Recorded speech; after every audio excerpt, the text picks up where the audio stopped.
तो फाइनली अब कुछ महीने बाकी रह चुके हैं कोंकण रेलवे को पूरी तरह से इलेक्ट्रीफाइड होने को। हाल ही में रुआ रत्नागिरी के बीच ई लोको ट्रायल्स कंडक्ट किए गए, जिसके बाद अब तुरंत वहाँ पे CRS ट्रायल्स कंडक्ट किए जाएंगे, जिसके बाद कुछ ट्रेनों को वहाँ पर शुरुआती दौर में इलेक्ट्रिक लोको के साथ चलाया जाएगा रुआ रत्नागिरी के बीच में, यानी रत्नागिरी एक ट्रैक्शन चेंजिंग पॉइंट होने जा रहा है। अगर आपको जानना है कि कौन कौन से ट्रेन हैं जिन्हें शुरुआती दौर में इलेक्ट्रिक लोको के साथ चलाया जा सकता है, तो मैंने उसकी जानकारी आपको डिस्क्रिप्शन बॉक्स में दे रखी है, आप जाके देख सकते हैं। और हाल ही में मैंने Udhampur Srinagar Baramulla rail link project, जिस पर कोंकण रेलवे भी काम कर रही है, यानी कोंकण रेलवे भी उस प्रोजेक्ट का हिस्सा है, उस पर भी मैंने एक वीडियो बनाया है। अगर आपको वीडियो देखना है तो ये वीडियो खत्म होने के बाद आप वो वीडियो जाके देख सकते हो। अगर आपको वीडियो देखना है तो उस वीडियो का लिंक भी डिस्क्रिप्शन बॉक्स में है। और जहाँ तक बात रही कोंकण रेलवे की, तो बहुत जल्द रुआ रत्नागिरी के बीच CRS ट्रायल्स कंडक्ट किए जाएंगे। इसी के साथ कारवार बीजूर के बीच भी ई लोको ट्रायल्स कंडक्ट किए जाएंगे और उसके तुरंत बाद वहाँ पे CRS ट्रायल्स भी कंडक्ट किए जाएंगे, जिसके तुरंत बाद कारवार से लेकर थोकुर तक इलेक्ट्रिफिकेशन काम पूरा हो जाएगा, जिसके चलते दक्षिण और उत्तरी कोंकण में इलेक्ट्रिफिकेशन काम पूरा हो जाएगा। अगर आप सब बहुत पहले से मेरे वीडियोस देखते हैं तो आप सबको पता होगा कि मैंने आप सबको पहले ही बता दिया था कि मार्च के महीने में CRS ट्रायल्स कंडक्ट किए जा सकते हैं, क्योंकि कोंकण रेलवे ने भी बहुत पहले यही कहा था कि मार्च 2021 उनके लिए बहुत महत्वपूर्ण होने जा रहा है। और वो महत्वपूर्ण इसलिए होने वाला है क्योंकि अब रुआ रत्नागिरी CRS ट्रायल्स, कारवार बीजूर ई लोको ट्रायल्स और कारवार बीजूर CRS ट्रायल्स मार्च के महीने में ही कंडक्ट किए जा सकते हैं। और आगे चलकर जब रुआ रत्नागिरी के बीच और कारवार ठोकुर के बीच इलेक्ट्रिफिकेशन काम पूरा हो जाएगा, उसके बाद हो सकता है कि रत्नागिरी से लेकर कारवार के बीच ट्रेन्स को diesel on top of electric locomotive के साथ चलाया जा सकता है। पर अभी समय है, पर उतना समय भी नहीं है, क्योंकि अगर मैं सही हूँ तो मुझे पता है कि अभी तक पूरे कोंकण में पोल्स लगाने का काम लगभग पूरा हो चुका है। सिर्फ कुछ एरियाज बचे हैं जहाँ पे पोल्स लगाना बाकी है, और अगर बाकी जगह की बात करें तो वहाँ पे पोल्स लगाने का काम हो चुका है और अब वायरिंग की तैयारी की जा रही है। यानी अभी काम अपने अंतिम चरण में, और अभी ये दौर भी अपने अंतिम चरण में। ये CRS ट्रायल्स, ई लोको ट्रायल्स, ये सब तो एक प्रक्रिया है, इन्हें आज न कल पूरा किया जाना है। पर कुछ यादें ऐसे हैं जो कभी भी ख़त्म नहीं होने वाली। वो यादें हैं डीजल लोकोमोटिव्स की, स्पेशली आल्कोस और कोंकण का जो एक फिनोमिनल कॉम्बिनेशन होता है, उनकी यादें, ये कभी ख़त्म नहीं होने वाली।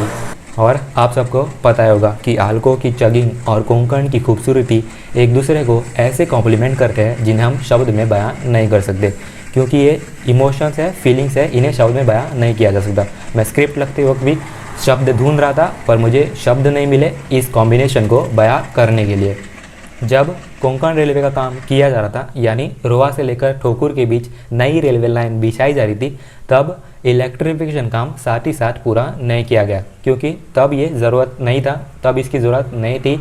और उस ज़माने में इलेक्ट्रिफिकेशन को उतना तवज्जो नहीं दिया जाता था जितना आज दिया जा रहा, क्योंकि आज भारतीय रेलवे 100% इलेक्ट्रिफिकेशन की तरफ बढ़ रही है, और इसीलिए कोंकण रेलवे को भी पूरी तरह इलेक्ट्रीफाइड करना ज़रूरी है। पर अगर आज आप ये मान के चलिए कि आज कोंकण रेलवे यानी रुआ से लेकर ठोकुर के बीच एक नया रेलवे ट्रैक बिछाना होता, उदाहरण के लिए जैसे रुआ वीर के बीच डबलिंग का काम किया जा रहा है, तो सेकेंड लाइन पर इलेक्ट्रिफिकेशन काम भी साथ ही साथ किया जा रहा है। तो वैसे ही अगर आज रुआ से लेकर ठोकुर के बीच नई रेलवे लाइन बिछाई जानी होती, तो उसी के साथ इलेक्ट्रिफिकेशन काम भी किया जाता। तो तब आज के समय में डीजल एरा का समाप्ति, डीजल एरा की शुरुआत, RIP Konkan railway, black days in the history of Konkan railway, ऐसे शब्दों का इस्तेमाल नहीं किया जाता, क्योंकि तब डीजल एरा आता ही नहीं।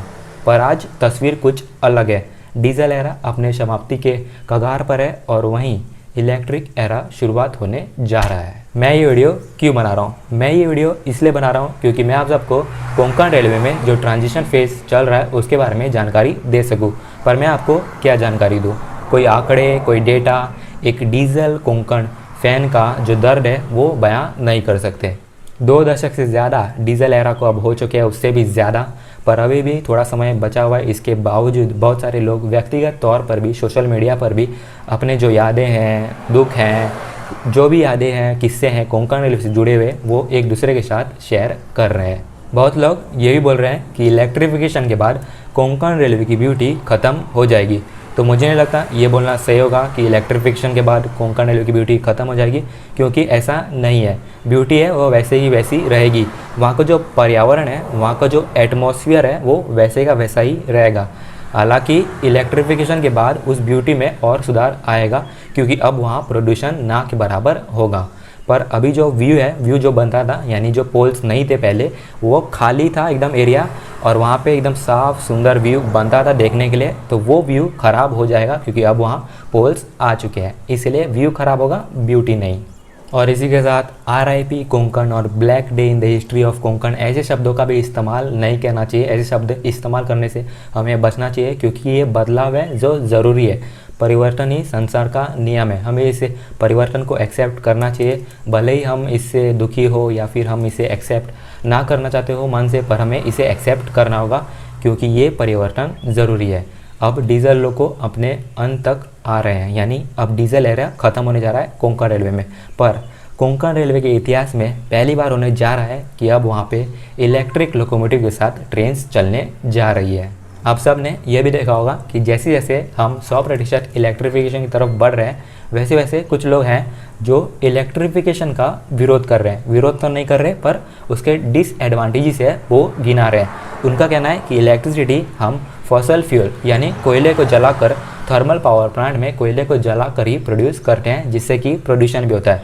प्रोड्यूशन हम करते हैं तो हम नेट ज़ीरो कार्बन एमिशन कैसे अचीव करेंगे, ये उनका सवाल है।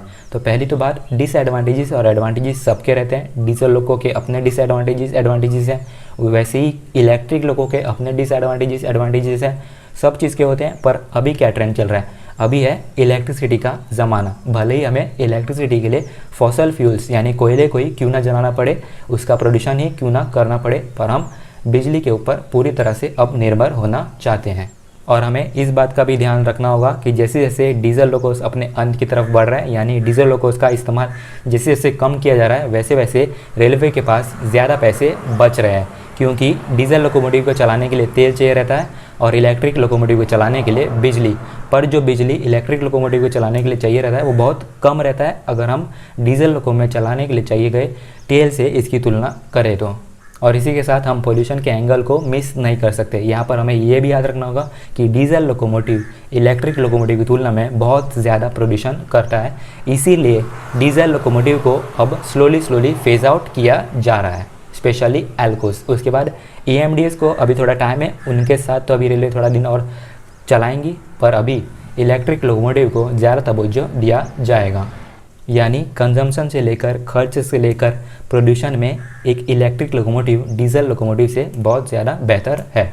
और इसीलिए हमें आने वाले समय में डीजल लोकोमोटिव्स पर भारतीय रेलवे अपनी निर्भरता कम करते हुए आपको देखने को मिल जाएगी। और जहाँ तक बात रही नेट ज़ीरो कार्बन एमिशन की, तो भारतीय रेलवे का ये एम है, ये लक्ष्य है कि अपने तरफ से नेट ज़ीरो कार्बन एमिशन रखा जाए। यानी भले ही उन्हें इलेक्ट्रिसिटी सप्लाई जो कंपनी कर रही है वो प्रदूषण क्यों ना कर रही हो, पर अपने तरफ से ज़ीरो प्रदूषण यानी ज़ीरो नेट कार्बन एमिशन रखा जाए। यानी भारतीय रेलवे कोई प्रदूषण नहीं करेगी, भले ही बिजली जो प्रोड्यूस करके जो कंपनी देती है वो क्यों ना प्रदूषण कर रही हो, पर भारतीय रेलवे अपनी तरफ से कोई प्रदूषण नहीं करेगी। और इसीलिए मेरा ये मानना है कि रेलवे को छोड़कर इस देश को रिन्यूएबल एनर्जी की तरफ अभी बढ़ जाना चाहिए। जहाँ तक बात रही कोंकण रेलवे में और बहुत सारे इवेंट्स होने जा रहे हैं जिन पर मेरी नज़र बनी रहेगी और आप सबकी नज़र मेरी चैनल पे बनी रहनी चाहिए। इसीलिए बेल आइकन को दबा लीजिए, नोटिफिकेशन आपको समय पे मिलते रहेंगे और कम्युनिटी टैब पर भी ध्यान रखिए।